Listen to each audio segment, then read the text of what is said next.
the Rant Network with Stuart, Brisgel, and David Solomon. Every Monday, Wednesday, Friday, noon Eastern. You think about it, we rant about it. Listen to us live on Facebook. You know, when it says listen to us live on Facebook, you know what I'm being told is that more people listen to us on Apple Podcast, Amazon, iHeartRadio, and a bunch of others. It's just kind of really funny. You know, David, it's the end of the week, and I was actually into a bit of a written tango, if you may have seen on our site, with a cousin of mine, Rupert Hitzig, and his son, Barnaby Hitzig, who are very more on the left of these political views. And actually, I believe my cousin unfriended my father because of his right-wing alleged beliefs, which is hard to believe because up until 2012 election voted Democrat.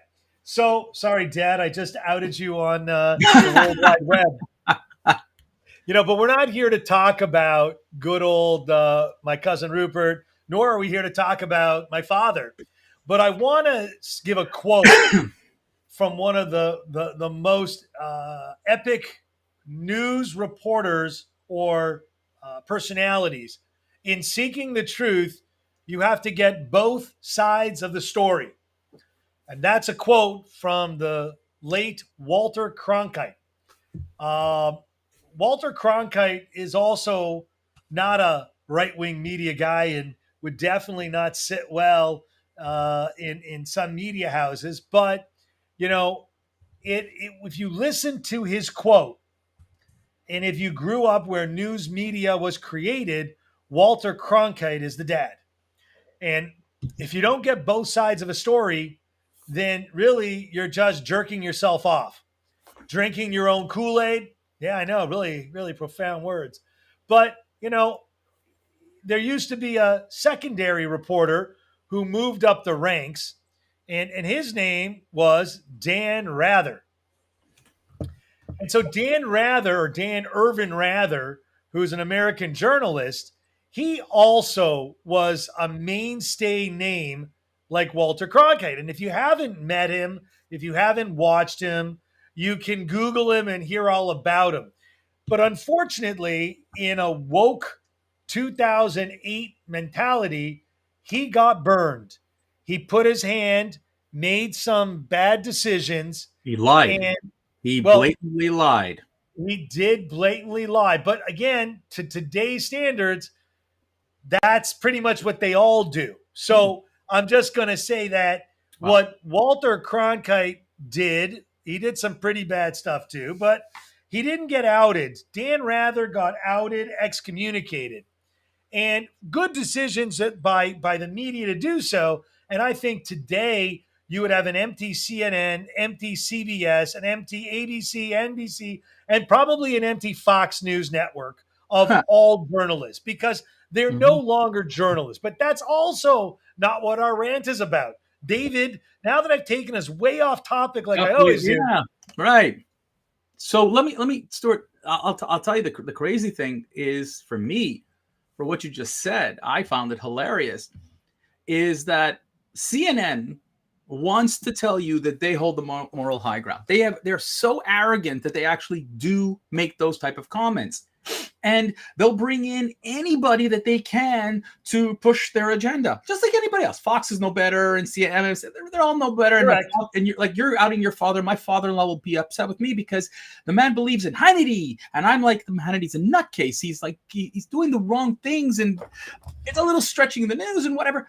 But then, you know, CNN has no problem bringing Dan Rather. When it came up to the Trump administration, he was on regularly to rip them up on how they should cover the White House and are things done right and whatever.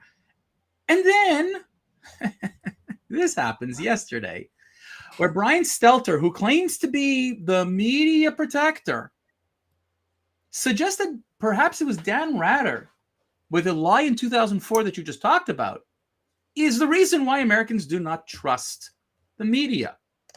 Are you kidding me? Dan Rather? Has anybody been watching even before Dan Rather? Because you're right. When Walter Cronkite was there was a certain trust. Okay. And it was the same thing in other countries. You trusted the person that was there. It was a 6 o'clock or a 7 o'clock news. That's all they had to fill. And it was fine. And they were delivering to you the news in the best way. And then along comes cable news. And now we got to fill in airtime. And now, well, you know what? Hang on. I got another quote from Walter Cronkite that's going to be very apropos. I think it's absolutely essential in a democracy to have competition in the media, a lot of competition. And if we seem to be moving away from that, there lies the next problem. Sorry, David. I'm going to tell you how it got to, you're right. The competition has been there because you have to create polarization. Otherwise you're a Me Too. Like if you watch ABC and you're going to say, oh, I'm this type of individual because I subscribe to that type of left-wing agenda. MSNBC, oh, I want to go even further left because, while you have a Hannity out there, you have a Rachel Maddow and you have a Don Lemon who continue to purport these fake news. And what's happened is that what's shocking. I want to stop. Don't use the word fake news. Sorry, I just want deceptive, a misrepresentation, Exactly. And here's what's happening. Forbes, which this is only a few months ago, are saying that fewer Americans than ever before trust the mainstream media. In fact, the U.S. has bottomed. There are 46 countries that were the people they asked people if they trust the media, and U.S. ranked last. Well, David, objective journalism and an opinion column are about as similar as the Bible and the Playboy magazine. That's another Walter Cronkite idiom. Yeah. But really, these are his quotes. These aren't my quotes. That's Walter Cronkite. And Lennon, these guys are nothing more than editorial columns, opinion columns. But to your point, opinion columns is now crossed. But to your point, and I'm just out of the same Forbes article, it said 61% of Americans think that the media is not doing well at being objective and nonpartisan. Kidding. Hang on. Listen, if you drink the Kool-Aid, like I was on the phone very briefly and tongue-dazzling with Rupert Hitzik, one of my cousins, distant but really nice guy, great family, and lives in California. And I got to tell you, they are so polar, drinking their own Kool-Aid. They believe everyone that has an inkling of not agreeing with them. And this is a Harvard graduate. This is a real. I've actually asked him if he would want to come on. He's a bright guy, and challenge him to talk to you and I. Not as professional as the Harvard grad of the bunch. Our alma maters aren't as pretty as his. But you know what?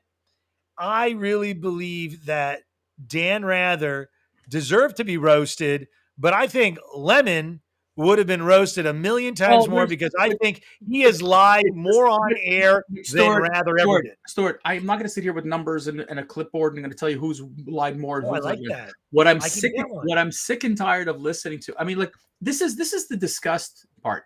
Okay, is that when Brian Stelter, who by the way claims he holds the higher moral ground, brought Dan Rather 7 times onto his own show. And then says, you know what? Dan Rather is the reason why we mistrust media. Like, the question is, where's the chutzpah behind all this? Is like, so wait a second. So CNN willingly brings in a guy that you said is the reason we distrust media, but you brought him on as a credible source. Does this make any sense to you? I mean, I'm just using that one example. By the way, I'm not going to say Fox is any better. There's blatancy on that side. I mean, unfortunately, I can't sit through Hannity and to a certain sense, Carlson Tucker, because I listened to some of that and I'm like, okay, you guys are doing no better than CNN. The thing is that when I brought this up in a previous rant, that the news head at MSNBC wanted to cut a lot of the opinion ed, like in primetime, wanted to cut some of the primetime shows to be more hard news. And there was a rebellion saying, that's not what we're good at. That's not what we do. I mean, so in other words, opinion news is the news. It's not, when It's editorial. It's edit. Listen, you're a newsie, David. You Yeah. worked in the news industry. Yeah. This is just editorial media. And you know what? I can't wait to get Rupert back on the phone because he does fiction. And you know what? News, what they call news today, is literally just fiction. But you know what? Here's And, the thing. and without according to Walter Cronkite, you know, the godfather of media, if you don't get more than one side, then you're actually just drinking your own shit. But when I work, but you see the problem with that. Here's the problem with that statement, and this is why people are having a hard time. I worked in the news media too. I was on the advertising side, but I had a lot of good friends who worked on the, on the news side. And I asked them, and they said, yes, we always need two sources for every story. We were told we need to have two stories for every story. Okay, fantastic. You need two sources, but they could be of the same inkling. They don't necessarily have to be like you can find two people today, and you know it. And I'll give you a good example of this. Okay, there was an image run about a year ago during the Black Lives Matter movement that the media repurposed a few times, but it had nothing to do with Black Lives Matter. It had nothing to do with, with the marches. In fact, an American media said, "Oh, this is what's in the United States." The picture was from the UK. So, the problem to me is that you create. This is the disbelief that Americans have. I'm going to tell you, I have to read both sides. I have to read, and by the way, I find it interesting. I have to read it because if I watch CNN, I want to puke. I could read it. It's a little bit more centrist, but I read what's there from the left-wing media and the right-wing media, and whatever overlaps to a certain extent, I take it as almost as the truth. I mean, even the whole budget that you're about to pass in the United States, the most disgusting part of it all is that, the left-wing media is, hey, let's thumbs up to the Democrats for raising the debt ceiling and those damn Republicans. I can't believe they were. And it's like, and then you go to Fox News and it's thanks to the Republicans, the budget passed. And it's like, same freaking world. Richard Balfour had it right. He just said it. Most people don't or won't take the time to read the news. They like sheep. They just follow along and they just read whatever they're given. That's it. And I'm going to tell you, Jennifer, who's there, who I know quite well, she's 100% right. The guy Stelter writes a book about that Fox is hoax news. I mean, it's crazy. And then he turns around. I mean, like to me, like these, and there's Howard Kurtz over at Fox who disses CNN, and they're all doing that to each other to try to say, you see how the other side doesn't do the story right? And that's what the news has become. It isn't about chasing the truth anymore. It's about chasing sensationalism. It's about making money. It's about selling advertising. It's not. No, journalists will not agree with you. Journalists will tell you it's about pushing. Show me a journalist. Show me a journalist. I'll buy you a drink. I will tell you. Show me a journalist. Stuart, I'm telling you, I will introduce you to dozens of journalists who will tell you they are not doing it for the money. They don't. The advertising money has nothing to do with the journalists.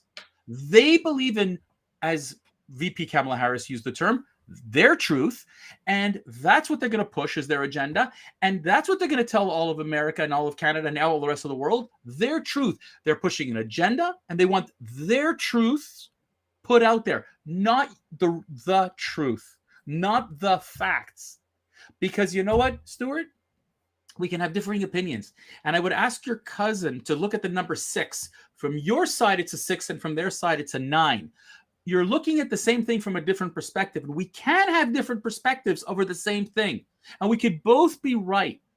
But the way it's being pushed is, I'm right, you're wrong, you're fake, I'm real.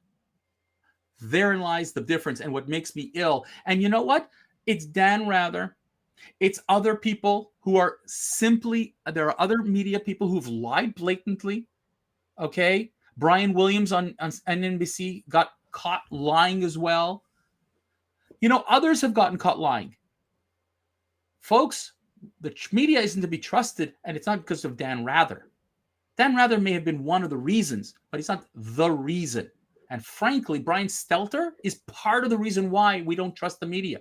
You can't publish the truth.